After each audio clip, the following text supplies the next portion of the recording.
Halos umabot na sa bubong ng mga sasakyan ang taas ng bahang tumambad sa mga residente sa Central Vietnam.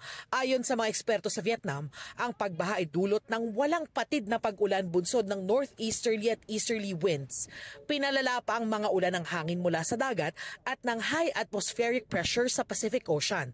Sa tala ng mga otoridad, umakyat na sa 55 ang nasawi at 13 ang hinahanap. Sa Gyalay Province, halos umabot sa bubong ng mga bahay ang taas ng baha. Malakas na ragasan ng bahang sumalubong sa mga rescuer ng Can Hoa Province. Ayon sa Vietnam Disaster Agency, mahigit 200 bahay ang apektado ng baha.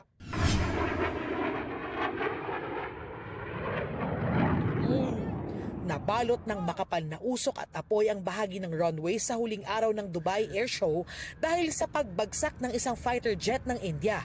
Ayon sa isa sa mga manonood, nasa 9 na minuto lang nasa himpapawid ang fighter jet bago ito bumagsak sa lupa.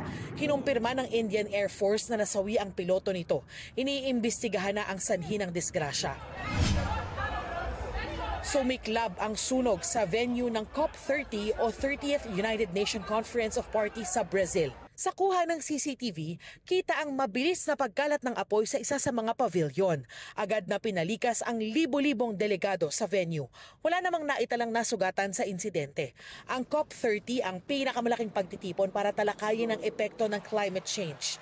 Pero naka-deadlock ang mga bansa dahil hindi magkasundo kung paano tutugunan ang pagdepende sa fossil fuels para mabawasan ng greenhouse gases.